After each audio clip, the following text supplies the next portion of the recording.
By this point, I don't think a lot of you would roll your eyes at me saying that I'm one of the biggest Sonic the Hedgehog fans on the planet. I run a Sonic the Hedgehog YouTube channel, I travel all around the world for different Sonic the Hedgehog events, I have an entire room in my house of just this.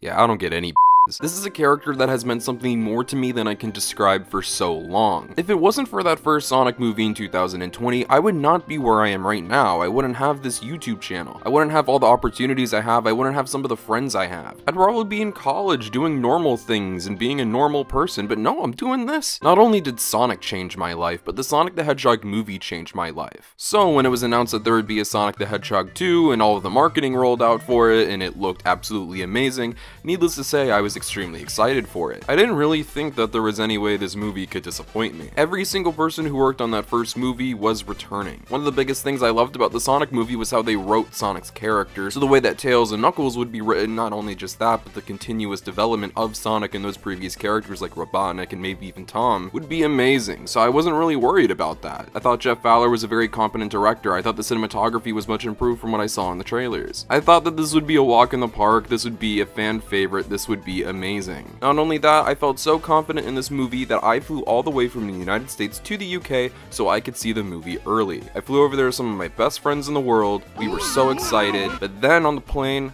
I asked my friend Mark, hey, what if we flew all the way across the world and we don't even like it? That's really the only time I questioned if I would even like the movie. But when we hopped off the plane, it was straight to the movie theater.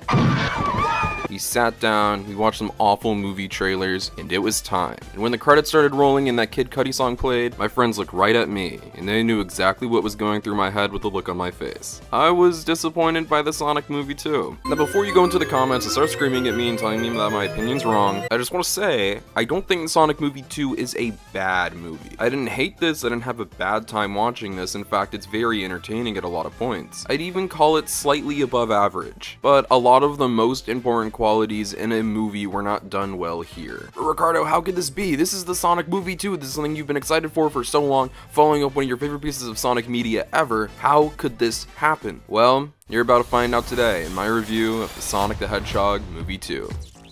The film starts with Sonic attempting to become a vigilante, a superhero of sorts, trying to fight crime but not doing a really great job of that. A lot of this comes down to Sonic's maturity. In that first Sonic movie, everybody pointed out that he was very youthful, very much so a kid. Probably the most youthful form of Sonic we've ever seen in a piece of Sonic media. It's something that I really enjoyed and was really happy that's the direction they took, and I was excited to see the development here, and how it was set up made me very excited. This film is going to tackle Sonic's maturity, him growing up, him becoming his own person, his own hero. Almost immediately after this scene, Tom and Maddie go off to Maddie's sister's wedding, essentially shipping these characters off so Sonic can progress himself. But unfortunately, what I saw as a setup never really happened. Sonic doesn't really progress during this entire movie. He's the exact same character at the end of the second movie that he is in the first movie. That's not me saying it's a bad character, because as you guys know, I think this is the best interpretation of the character, but I would have liked to see him take that step to the very next level, but he doesn't really do that. Instead of actually maturing and becoming more of a fleshed out character, he kind of just says, you know what, I'll mature at a later date, so I guess we gotta wait for movie 3 for that. But anyways, that's my complaint out of the way. Some fun antics ensue, but then Robotnik returns, which I don't think is that much of a spoiler. But this time, he has a new friend, Knuckles. Now, I just want to say this. Knuckles is my favorite part of Sonic movie 2. Even though obviously not as well developed as Sonic's character because he doesn't have an entire movie to himself, he's still properly developed enough and given enough explanation for being the way he is. Not just that, but I think he's really entertaining and also funny. He's not just one note, he's not all serious and badass all the time, which is awesome to see, but there's moments of levity and fish out of water humor that do really work here. For anybody worried about all these Drax the Destroyer comparisons being made, don't worry, because I don't really see it. I think our movie watching culture has become so dumbed down that we only watch Marvel movies now, so that's the only comparison that some people can make. Knuckles is a very good character on his own and doesn't strike me as particularly derivative. I liked him at the beginning and I liked him at the end. I think this is probably the greatest interpretation of his character ever. They do a great job at balancing the badass and the dumbass at the same time, if that makes any sense. I'm very happy they got that right, but during Knuckles' introduction, they're also introducing another character, Tails. Very much so like Knuckles, Tails is another character in recent Sonic the Hedgehog media that hasn't been treated particularly well as well. I was looking for a new but still familiar interpretation of Tails that would take the character to new heights, and I was very happy that Colleen O'Shaughnessey would be returning, but this is the part where I say, I didn't like Tails in this movie at all. In fact, I think he's the weakest element of it. Tails is simply a plot device in this movie. He's not his own real character. Something I said almost immediately after walking out of this film was that the filmmakers were far more interested in making a Knuckles story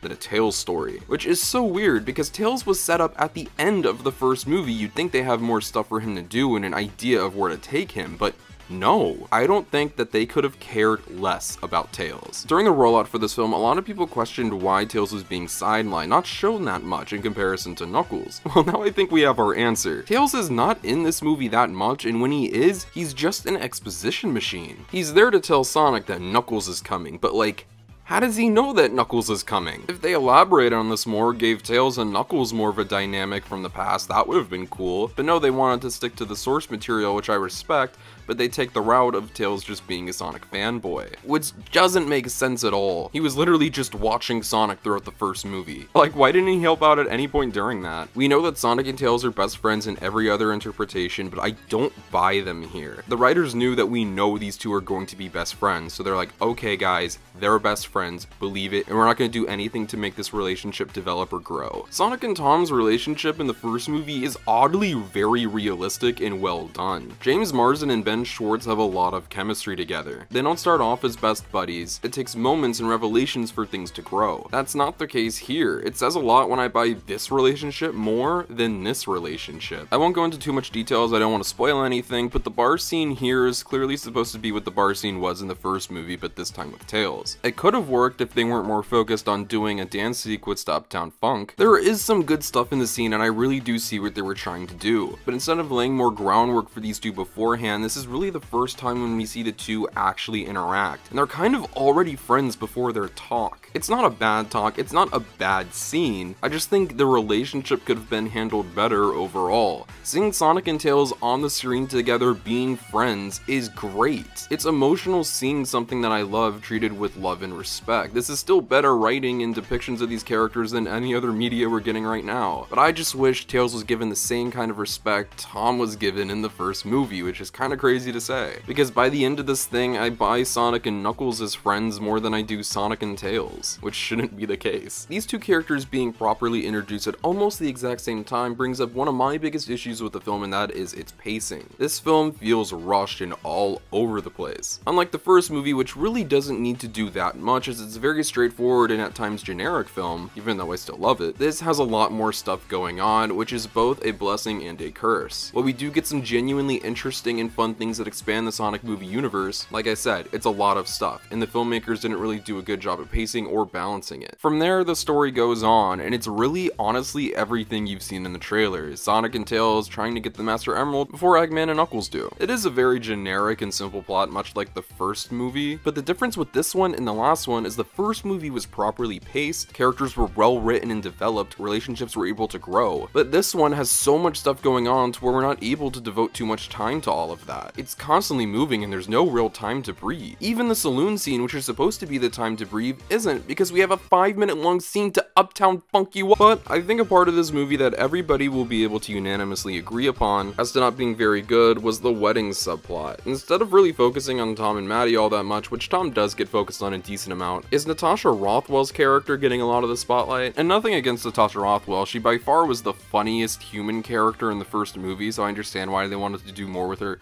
in this one. But I'm sorry, I just didn't care. It's not because, oh, I need to see the colorful animal characters. No, it's just, why would I care about this? For the first time in the Sonic movie franchise, I was sitting there during a scene where I was like, why does this need to be in here? This should have been cut. There's a solid like 20 minutes of this movie of combined material that could have been taken out of this movie and instead have put in further development for other characters. Once again, I think Eggman is great in this movie. He's very much so a different character from the first. He's full on crazy and psycho in this one, and Jim Carrey plays it great. His never-ending charm and charisma save a lot of scenes that he's in, which is pretty amazing for an actor of his caliber to be able to do. He's once again amazing. I don't think anybody could say that he's bad in this movie. works perfectly great as this character. He's just full on evil, and that's great to see. But unlike the first movie, this one leaves a bit more of a question mark on where the character goes in the future. They could either take two routes, one where Eggman is still around and is just as evil and menacing as ever, or if it's time to give the character a little bit of a break or a break forever. I'd say I was satisfied with his arc in these movies. Only reason I say that is mainly just because Jim Carrey said that he's retiring from acting soon, so you never know what's gonna happen. That could obviously be a bunch of bogus, but needless to say, I've thoroughly enjoyed Jim Carrey's performance in these movies, and I hope to see him more in the future. Once the final battle is over, the movie settles down, and I actually really enjoyed the ending. Seeing Sonic, Tails, and Knuckles together on the big screen in the same shot was very satisfying. I don't think it's a giant spoiler to say that these three become best buds at the end. We all know Knuckles was in this movie from this set photo, so if you didn't know that Knuckles would eventually become Sonic's friend, then sorry. But I'm very excited to see where this friendship dynamic goes in the future. It has a lot of strong potential and actually gets me excited for not only the Knuckles TV show, but Sonic Movie 3. Seeing these three work together and interact and just live or go on adventures is going to be so fun to see. I think they're going to have an amazing dynamic, and I'm really excited to see how Knuckles and Tails can potentially work off each other. I already love the relationship between Sonic and Knuckles. I think they have an amazing dynamic, not only when they were enemies, but also when they're friends. Them being able to relate each other's traumas and destinies is so great. There's so much good in this movie, guys. There is a lot of stuff I really enjoy in here. There are a lot of callbacks to Sonic the Hedgehog and the Sonic the Hedgehog media and characters I love and enjoy, but as a movie, it is very flawed, it's very rushed. Unlike the over 6 years of development the first movie had, this one had maybe 2. I think this movie needed just maybe 1 or 2 more drafts to get exactly where it needed to be. There's obviously a lot of spoiler stuff I can't say that I would love to gush about right now, but I can't, so the review will sound a little more negative than it actually is, but I think Sonic fans will absolutely love this movie. This is a great Sonic the Hedgehog movie, but as a movie, I didn't think it was all that great. I'm gonna go ahead and give Sonic the Hedgehog 2 a 6 out of 10. I think it's slightly above average. I think Sonic fans will love it and think it's actually probably better than the first one, but for myself, I still enjoyed the first one a little bit more. But once again, things can change as I go through a couple more watches. I've only seen the movie 2 times. Expect a spoiler review later this week, as well as a bunch of detailed discussions about post-credit scenes, where Sonic Movie 3 will go from here. There is a lot to talk about, and I'm still heavily invested in this universe, and I did have a good time. With that being said, thank you all for watching this video, and I will see you guys in the next one. Peace out. Mwah! All night, all night, all night.